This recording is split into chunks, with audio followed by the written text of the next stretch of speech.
대통령이 이제 추석 연휴 동안 홀로 지내게 되는데 연휴라고 해가지고 자유롭게 면회가 되는 건 아닌가 봐요. 그것도 날짜가 또 그대로 또 유지가 되나 봐요. 그렇죠. 그 면회에 대해 좀 말씀드리면 평소에 이제 그 변호인 접견은 평소에는 이게 월화수목금마되고 토일은 안 됩니다. 근데 박 대통령은 좀 예외가 있어요. 왜냐하면 이게 박 대통령은 주 4일 재판을 하잖아요. 그렇죠. 그럼 이게 변호사가 접견할 수 있는 시간이 부족하잖아요. 따라서 이게 박 대통령은 수요일하고 토요일 항상 두 번에 걸쳐서 토요일도 예외적으로 이제 그 접견이 허용되고요. 그다음에 일반인 접견은요. 원래 이게 추석 연휴에는 교정본부도 공무원도 쉬어야 되니까 아마 이게 그 면회를 2일하고 7일 두 번만 이게 하는 걸로 아는데 제가 보기에 대통령은 일반인 접견이 허용된 사람이 없어요. 유영하 변호사 외에는 이게 다 접견 거부가 되어 있기 때문에 따라서 이게 일반인 접견은 아마 없을 걸로 보이고 근데 또 특이한 거는 연휴 기간 5일 동안에요. 일반인들도 이게 운동을 못 해요. 왜냐하면 이게 운동을 하려면 바로 이게 교도관의 인력이 필요하잖아요. 근데 교도관도 이게 추석을 세야 되기 때문에 운동을 못 하는 대신에 모포털이 있잖아요. 이 모포털이는 이제 그 5일 동안 계속 안에만 있으면 너무 이게 스트레스 갑갑하니까 20분 정도 운동장에 나와서 모포를 털면서 스트레스를 해소하는 요 행사만 하나 있고요. 일반인들도 이게 5일 동안에는 운동도 안 됩니다. 그럼 수영자들은 조금 더 답답할 수도 있겠네요. 연휴 기간에는. 그나마 운동도 못 하니까. 그래서 이제 수영자이기 때문에 감수해야 될 부분이 아닐까요? 생각해 보시면. 지금 연휴라고 하는 거는 근무를 하는 도중에 누군가가 쉬는 건데 거기 계신 분들은 근무를 하고 있는 중은 아닌 거잖아요. 그러니까 저곳에서 근무를 하는 분들은 교정당국에서 일하시는 분들이 근무를 하는 거기 때문에 그분들이 쉬기 때문에 이제 수영자들 같은 경우는 불편을 감내해야만 하는 상황인 거죠. 근데 이런 연휴 같은데 박근혜 전 대통령 주변에는 가족들을 전혀 재임 중에도 안 만났기 때문에 동생들이 찾아갈 만도 한데 아예 안 간다고 얘기를 하고 있거든요. 뭐 가고 싶어도 사실은 갈 수가 없는 거죠. 그러니까 박 전 대통령이 이미 이제 면회를 자신을 면회를 할 수 있는 사람을 유영하 변호사와 윤전추 전 행정관 이렇게 뭐 2명으로 딱 정해놓은 상황이기 때문에 박지만 이지 회장이라든지 이제 박걸영 이사장 전 이사장이라든지 뭐 지난번에 처음 이제 박 전 대통령이 수감됐을 때는 박지만 회장 같은 경우는 굉장히 적극적으로 그 부인인 서양희 변호사와 함께 뭐 찾아가면서 앞으로 이제 변호사 선임이라든지 여러 가지 부분에서 좀 적극적으로 뭐 누나를 좀 돕고 싶다라는 그런 의상도 내비쳤지 않습니까? 그런데 박 전 대통령이 아예 면회 그냥 할 수 있는 대상에서 제외나 버렸단 말이에요, 동생들을. 그러니까 사실 동생들로서는 뭔가 이런 이제 계기로 불행한 가족사이지만 이걸 계기로 그래도 그러한 가족애를 좀 회복할 수 있는 어떤 기회가 될 수도 있지 않을까 싶어서 나름대로 이제 찾아가기도 하고 뭐 했던 건데 박 전 대통령이 그렇게 해놓으니까 지금 이런 명절에는 사실 가고 싶어도 갈 수가 없는 상황이 된 거죠. 그러니까 기자들이 이제 갈 겁니까? 뭐 이렇게 물어보니까 갈 계획이 없습니다. 이렇게 얘기할 수밖에 없는 상황이 된 거예요. 이런 부분들은 참 여러 가지 어떤 죄의 유무 이런 걸 떠나서 국민들이 보기에 참 불행한 어떤 이 박근혜 전 대통령의 가족사 이런 부분에 대해서 참 안타까움을 좀 갖게 하는 것 같습니다. 그러니까 박지만 회장 측 얘기를 들어보면 면회를 갈 생각조차 하고 있지 않다라는 게 박 전 대통령이 완강하게 거부를 하고 있으니까 아예 상정을 안 하는 것 같아요. 네, 가족들은 아마도 오해를 좀 사는 것도 조금 피하고자 하는 것이 있는 것 같습니다. 사실은 이제 뭐 과거에도 박근혜 전 대통령이 수감되고 난 다음에 여러 번 찾아갔지만 그것에 대해서 박근혜 전 대통령이 거부를 하니까 뭐 저희도 방송에서 이야기를 했지만 국민들도 왜 박근혜 전 대통령이 거부를 했느냐, 가족 간에 또 뭐 불화가 있는 것이 아니냐라는 여러 가지 논란을 또 나왔던 상황이었고요. 사실은 이번도 역시 마찬가지로 명절이라고 해서 찾아갔는데 박근혜 전 대통령은 거부할 게 너무나 명확한 상황이기 때문에 괜히 그냥 찾아갔다가 또 이번에 명절인데도 불구하고 가족들을 안 만나줬다라는 그런 이야기만 또 화제가 될 것을 고려해서 아예 생각조차 하지 않고 있다라고 지금 단호하게 이야기한 것으로 보이고요. 박근영 씨 입장도 조금은 찾아가고 싶다. 그다음에 뭐 신동욱 총재 같은 경우에도 찾아가야겠다라는 그런 마음은 가족으로서 있는 것으로 생각이 됩니다. 그러나 뭐 본인이 어떤 수감되어 있는 박근혜 전 대통령이 거부를 하고 있는 상황이기 때문에 아마도 그런 의견을 존중해서 찾아가지 않을 것으로 보입니다. 박 전 대통령이 그 면회 거부 입장이 지금도 유지되고 굉장히 좀 강경한 것 같아요. 대신에 유영하 변호사가 이병주 씨죠. 소설가 이병주 씨의 책을 좀 넣어줬는데 이 책이 무슨 책인지 좀 아세요? 저는 이게 좀 압니다, 내용을. 왜냐하면 이게 박 대통령 스타일이 아마 이게 제가 보기에 대하 역사소설. 근데 그 중에도 조정래처럼 이게 태백산맥이나 이런 것처럼 약간 자쪽으로 치우친 책도 있고 또 이게 약간 학병이라든지 약간 이게 공산주의에 대한 회의, 약간 우쪽으로 치우친 것도 있는데 제가 보기에 딱 지리산이라든지 산하 이게 박 대통령 스타일에는 딱 맞는 것 같아요. 제가 보기에 해방 직후나 우리 6.25 전쟁 예. 이런 이제 그 일대기를 그래 대하 소설이면서도 막 뭔가 의 주인공이 공산주의에 대해서 회의를 품고 마지막에 돌아오는 이런 약간 좀 장면들이 보수적인 나오거든요. 시각에서 쓴 책인가요? 그렇죠. 저는 이게 중도라고 보는데 중도 중에는 약간 이게 우쪽. 그래서 이게 아마 딱 스타일이 맞는 책이 아닌가 이런 생각이 듭니다. 근데 사실 이 이병주 선생과 그 박정희 전 대통령과는 굉장히 악연이 있죠. 네. 그러니까 원래 이병주 선생이 이제 그 당시 부산에서 발행된 국제 신보의 주필로 있었거든요. 그 5.16 일어나던 그 당시에. 예.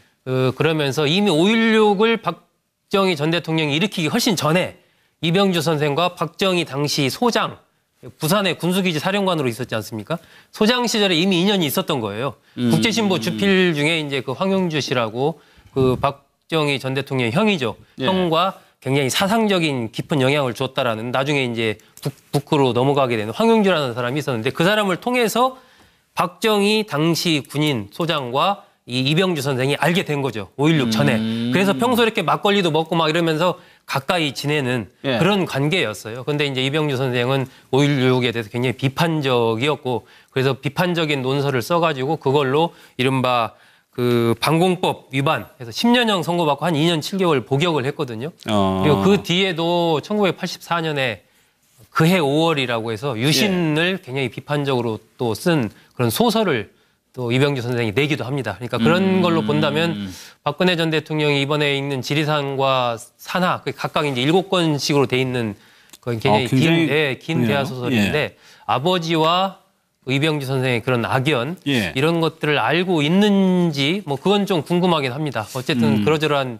인연이 좀 있었습니다. 이게 그 이병주 선생님 작품을 보면 이제 아까 서정욱 변호사님께서 이제 조금 중도 우파적인 시각에서 글을 썼다 이런 이야기 나오시는데 사실은 이제 이병주 선생님이 다른 어떤 책, 뭐 그의 5월이라든가 여러 가지 책들을 보게 되면 굉장히 어떤 근현대사를 역사적인 어떤 배경으로 하는 책들을 굉장히 많이 쓰셨습니다. 예. 뭐 그런 고민들을 보게 되면 아마도 역사서를 보게 되면 지금 역사서 사실 많이 읽는 사람들이 없습니다. 뭐 좀 재미도 없다라고 생각하기도 하지만 딱딱하고 그 다음에 어떤 작가의 어떤 시선을 강조하는 어떤 그런 것들이 있기 때문에 사실은 잘 안 읽히는데요.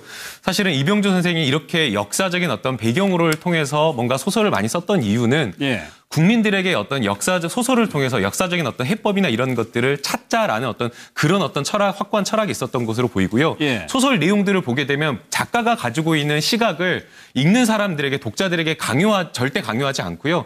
그냥 이러이러한 어떤 인물들의 생각과 사고들을 그냥 여러 사람을 다 흩뿌려 놓습니다. 예. 그리고 이것도 맞고 저것도 맞고 그런 어떤 상황 속에서 누가 옳은지에 대한 판단은 독자들이 하게끔 그렇게 하고 있는 그런 어떤 여러 가지 책들이 있기 때문에 사실은 이번에 아마 박근혜 전 대통령이 책을 정말 끝까지 다 읽었는지는 모르겠지만 여러 가지 고민을 좀 하셨을 것으로 생각이 됩니다. 사실은 박근혜 전 대통령이 뭐 국정을 운영하는 동안 좌파를 뭐 척결해야 된다라고 이야기를 하면서 뭐 블랙리스트나 이런 부분에 대해서 국정의 어떤 이념으로 뭔가 넣은 것으로 지금 확인이 되고 있는데 그런 부분에 있어서 이런 책을 읽으면 아 내가 조금 그때 생각했던 것이 좀 잘못되었구나 국정 철학에 있어서 좀 잘못되었다라는 그런 생각을 조금 가지게 해줄 수 있는 좀 책이라고 생각이 됩니다. 근데 박근혜 전 대통령 입장에서는 사실 추석 연휴가 끝나게 되면은 본인의 구속 연장 여부가 결정이 되니까 그렇죠. 그 부분이 더 신경이 쓰이지 않을까 싶어요. 그러니까 10월 16일 날까지 예. 해야 되는데 그 부분이 더 신경이 쓰이겠죠. 그래서 이제 사실 이병주 선생님에 대한 소설 분석도 여러분들 해주시고 그전에 또 토지를 읽기도 했었고 했는데요. 예.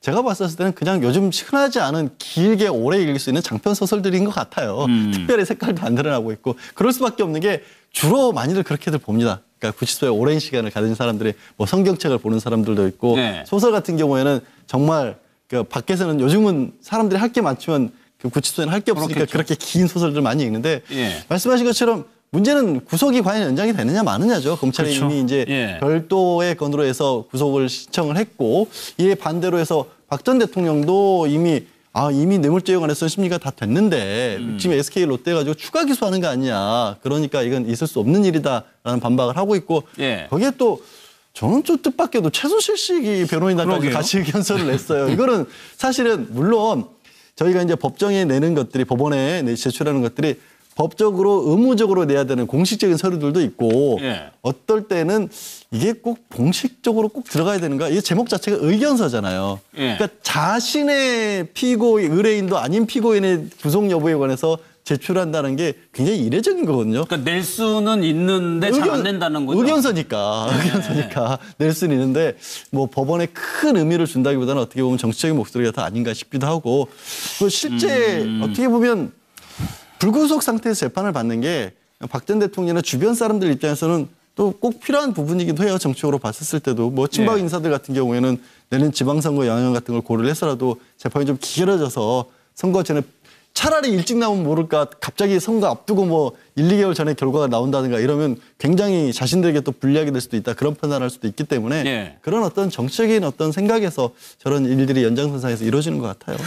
그 부분에 대해서 좀 더 부연 설명드리면 일단 이게 대통령 측에서 낸 게 280페이지인데 그 핵심은 이제 이거 세 가지로 보면 돼요. 뭐냐면 이게 우리 형소법에 6개월 지나가 풀어주는 규정은 피고인의 인권을 보호하기 위한 거지 어떤 게 수사의 편의나 재판의 편의를 위한 게 아니다. 그게 그 헌재 판례도 있고 그게 이제 한 부분에 구성되는 거고요.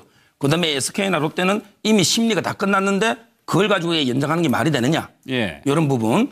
그다음에 무엇보다 세 번째는 이게 구속영장의 취지라는 게 결국은 이제 수사를 위해서 하는 건데 수사는 공소제기 후에 더 이상 할 수는 없거든요. 원래 공소제기 후에는 강제 수사가 원칙은 안 되는 거예요. 따라서 이런 이제 법률을 가지고 280페이지 분량을 냈고요. 그다음에 최순실이가 낸 건 아주 큰 의미가 있어요.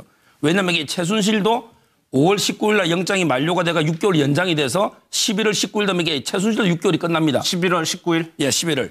제가 이게 5월 19일 날 연장한 그 18일인지 19일인지 그 정확하게 하여튼 그쯤 11월 달에 6개월 만기가 되면 끝나는데 근데 박 대통령이 일단 풀려나면 어떻게 되겠어요? 풀려나면 이게 재판이 11월 달에 끝나기 힘들잖아요. 그럼 이게 최순실도 풀려나는 거예요. 11월 달에 넘어가면. 근데 11월 19일 전에 선고돼 버리면 최순실이 이게 영원히 못 노는 거죠. 따라서 이게 저는 뭐 법리적인 것도 8페이지 유영하 변호사가 주장을 했어요. 왜냐하면 이게 그 공소장에는 하나의 구속영장만 놓여야 되는데 이게 지금은 SK나 롯데는 구속영장에는 있었는데 공소장에는 없었다는 거 아닙니까? 따라서 이게 법원에서 이제 연장한다는 건데 유영하 변호사, 이경재 변호사 주장은 공소장 한 건에는 한 개의 구속영장만 돼 있기 때문에 추가로 이게 편법을 하면 안 된다. 이게 8페이지 핵심인데요.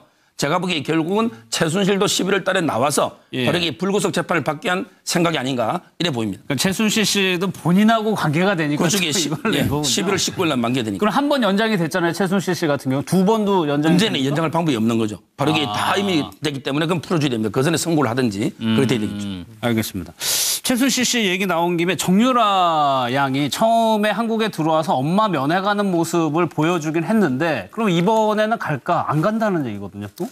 뭐 엄마랑 일단 사이가 뭐 굉장히 안 좋아졌지 않습니까? 엄마한테 굉장히 불리한 진술을 하면서 최순실 씨를 굉장히 뭐 불리한 상황에 놓이게 했기 때문에 딸이 그런 관계도 있고 또 정유라 씨로서는 지금 계속해서 이제 지금 뭐 그 미승빌딩에 머물고 있는 걸로 알려졌지만 언론 노출 자체를 지금 삼가고 있는 상황이잖아요. 근데 만약에 이제 연휴에 지금 면회를 간다든지 그러면 또 이제 언론에 노출되는 그런 상황이 오지 않을까 하는 그런 생각을 좀 갖고 있는 것 같고 또 본인의 어떤 법적인 부분도 좀 보는 것 같아요. 지난 6월 2일이랑 6월 18일 뭐 그때 해갖고 이제 영장을 지금 특검에서 2번 청구했는데 다 기각이 됐었지 않습니까? 그래서 3번 영장을 청구하느냐 마느냐 뭐 이런 얘기가 계속 나오고 있었는데 그런 상황에서 어쨌든 이 문제가 매듭 지어지기 전에 어떤 외부적인 여러 가지 활동을 하는 거 모습을 자꾸 노출되는 거 이런 부분들은 결코 본인한테도 뭐 좋지 않다라고 좀 판단을 하고 있는 것 같고 전체적인 흐름은 불구속 기소하는 쪽으로 거의 결론이 나서 지금 그렇게 가고 있는 것 아닌가 그렇게 보여집니다.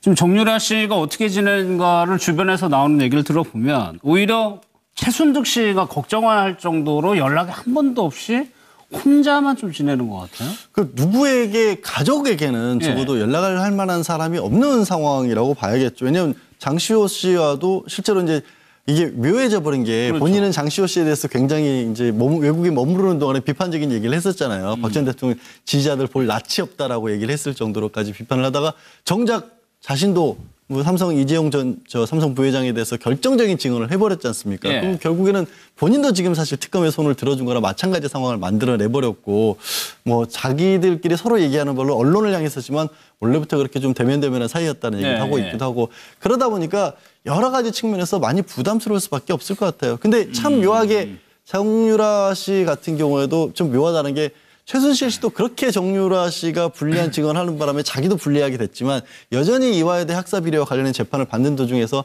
정유라 씨에 대해서만큼은 유리한 증언을 하고 있고 정유라 씨도 알려진 바와 같이 가장 지금 신경을 많이 쓰는 건 자신의 아들 아니겠습니까? 그러니까 그런 부분들 때문에라도 아들도 아직 어리고 하기 때문에 가능하면 노출을 피해서 주목을 덜 받고 싶어하는 심리가 작동을 하는 게 아닌가 싶어요. 그 안에서 친척들하고도 전혀 연락을 일단은 안 하는 것 같고요. 그러면은 정유라 씨 입장에서 불구속 기소 쪽으로 좀 가닥을 잡는 것 같은데 그럼 본인의 입장에서는 성공했다고도 볼 수가 있네요.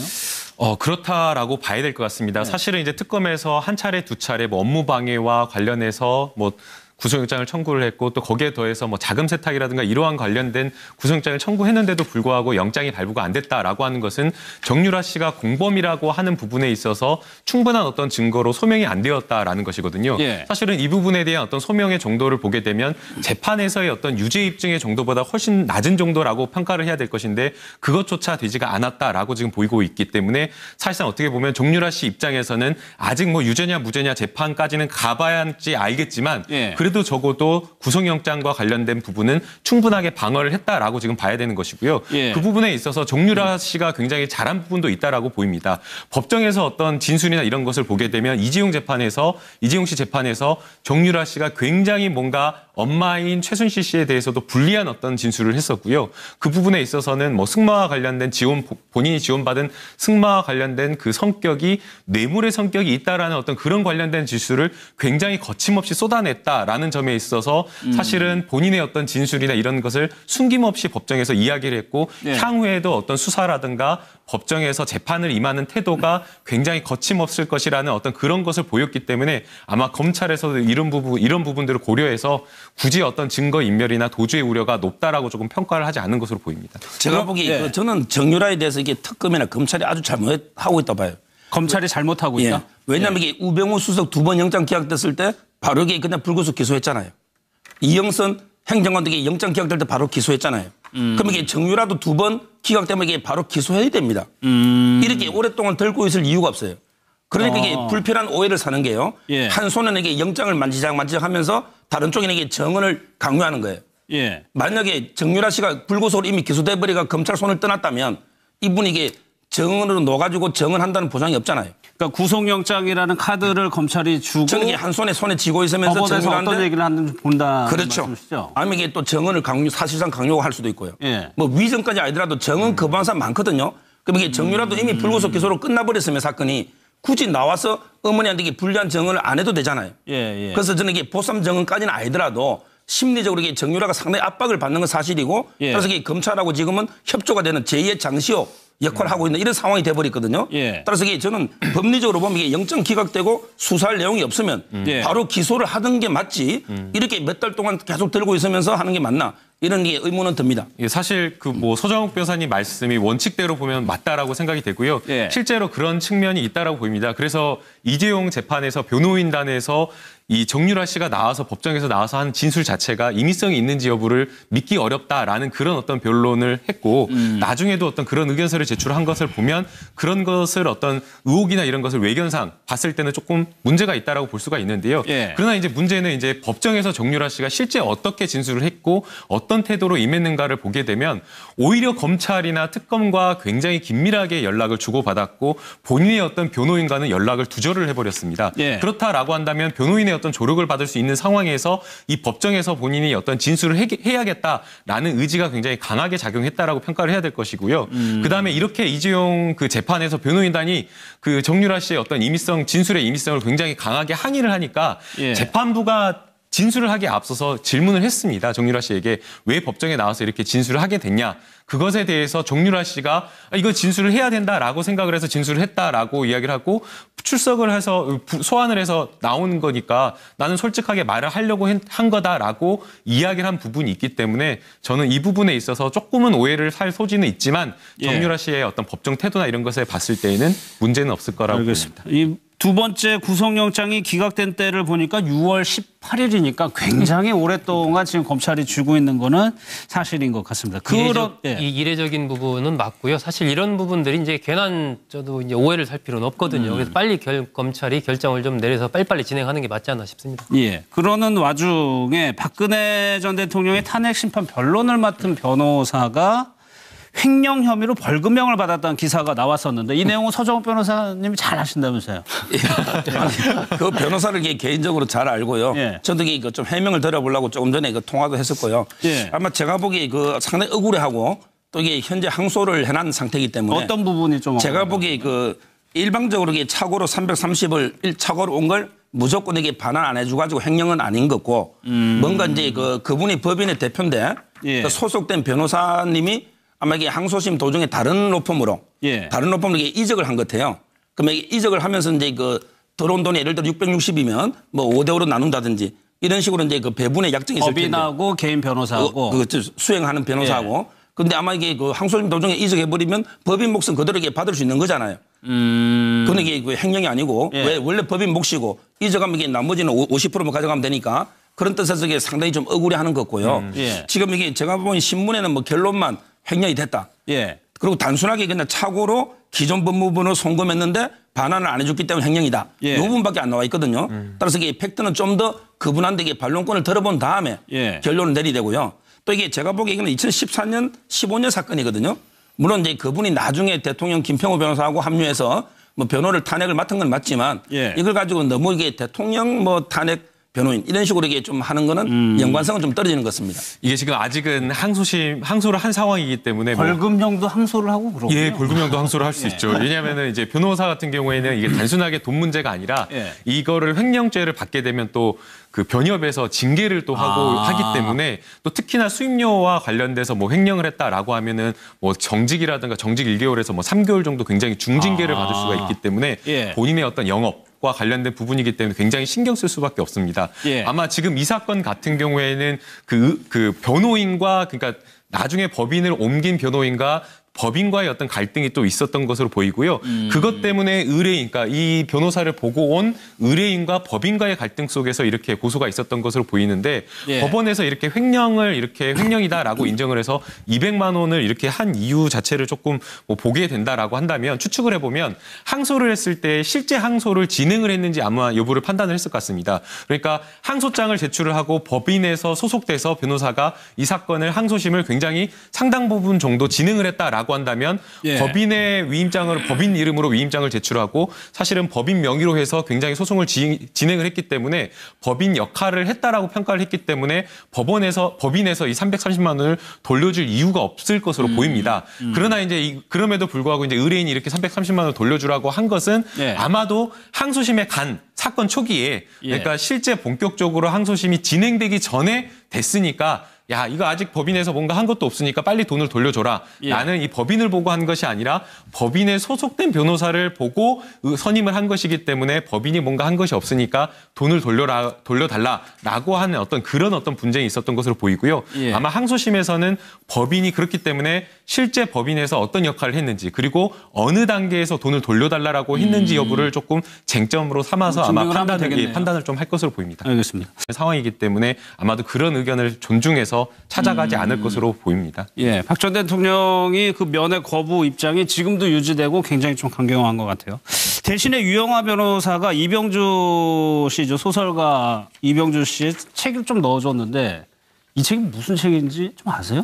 저는 이게 좀 압니다, 내용을. 왜냐하면 이게 박 대통령 스타일이 아마 이게 제가 보기에 대하 역사소설. 근데 그 중에도 조정래처럼 이게 태백산맥이나 이런 것처럼 약간 자쪽으로 치우친 책도 있고 또 이게 약간 학병이라든지 약간 이게 공산주의에 대한 회의 약간 우쪽으로 치우친 것도 있는데 제가 보기에 딱 지리산이라든지 산하 이게 박 대통령 스타일에는 딱 맞는 것 같아요.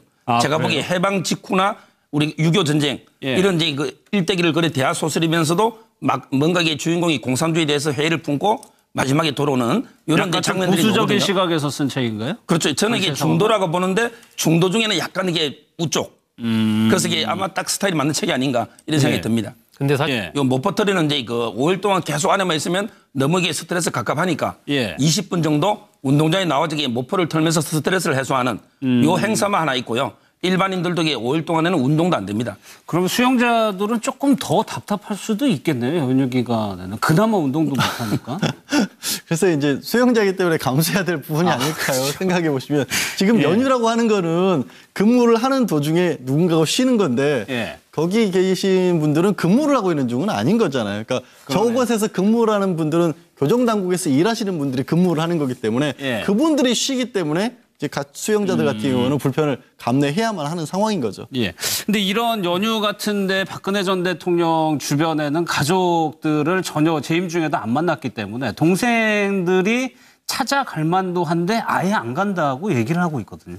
뭐 가고 싶어도 사실은 갈 수가 없는 거죠. 그러니까 박 전 대통령이 이미 이제 자신을 면회를 할 수 있는 사람을 유영하 변호사와 윤전추 전 행정관 이렇게 뭐 2명으로 대통령이 이제 추석 연휴 동안 홀로 지내게 되는데 연휴라고 해가지고 자유롭게 면회가 되는 건 아닌가 봐요. 그것도 날짜가 또 그대로 또 유지가 되나 봐요. 그렇죠. 그 면회에 대해 좀 말씀드리면 평소에 이제 그 변호인 접견은 평소에는 이게 월화수목 금마되고 토일은 안 됩니다. 근데 박 대통령은 좀 예외가 있어요. 왜냐하면 이게 박 대통령은 주 4일 재판을 하잖아요. 그렇죠. 그럼 이게 변호사가 접견할 수 있는 시간이 부족하잖아요.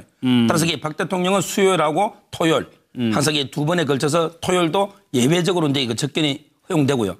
그다음에 일반인 접견은요. 원래 이게 추석 연휴에는 교정본부도 공무원도 쉬어야 되니까 아마 이게 그 면회를 2일하고 7일 2번만 이게 하는 걸로 아는데 제가 보기에 대통령은 일반인 접견이 허용된 사람이 없어요. 유영하 변호사 외에는 이게 다 접견 거부가 돼 있기 때문에 따라서 이게 일반인 접견은 아마 없을 걸로 보이고 근데 또 특이한 거는 연휴 기간 5일 동안에요.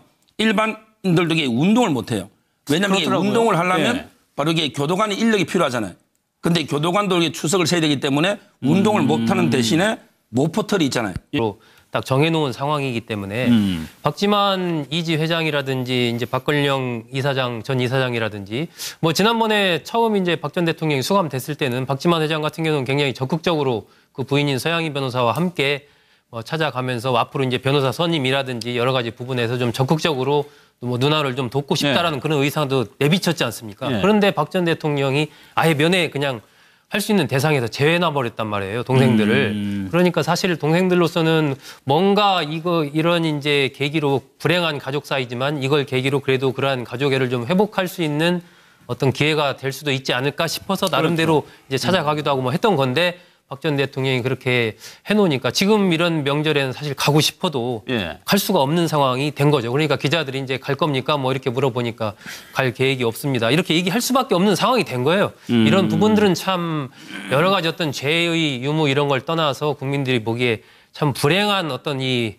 박근혜 전 대통령의 가족사 이런 부분에 대해서 참 안타까움을 좀 갖게 하는 것 같습니다. 그러니까 박지만 회장 측 얘기를 들어보면 면회를 갈 생각조차 하고 있지 않다라는 게 박 전 대통령이 완강하게 거부를 하고 있으니까 아예 상정을 안 하는 것 같아요. 네, 가족들은 아마도 오해를 좀 사는 것도 조금 피하고자 하는 것이 있는 것 같습니다. 사실은 이제 뭐 과거에도 박근혜 전 대통령이 수감되고 난 다음에 여러 번 찾아갔지만 그것에 대해서 박근혜 전 대통령이 거부를 하니까 뭐 저희도 방송에서 이야기를 했지만 국민들도 왜 박근혜 전 대통령이 거부를 했느냐, 가족 간에 또 뭐 불화가 있는 것이 아니냐라는 여러 가지 논란을 또 나왔던 상황이었고요. 사실은 이번도 역시 마찬가지로 명절이라고 해서 찾아갔는데 박근혜 전 대통령은 거부할 게 너무나 명확한 상황이기 때문에 괜히 그냥 찾아갔다가 또 이번에 명절인데도 불구하고 가족들을 안 만나줬다라는 그런 이야기만 또 화제가 될 것을 고려해서 아예 생각조차 하지 않고 있다라고 지금 단호하게 이야기한 것으로 보이고요. 박근영 씨 입장도 조금은 찾아가고 싶다. 그다음에 뭐 신동욱 총재 같은 경우에도 찾아가야겠다라는 그런 마음은 가족으로서 있는 것으로 생각이 됩니다. 그러나 뭐 본인이 어떤 수감되어 있는 박근혜 전 대통령이 거부를 하고 있는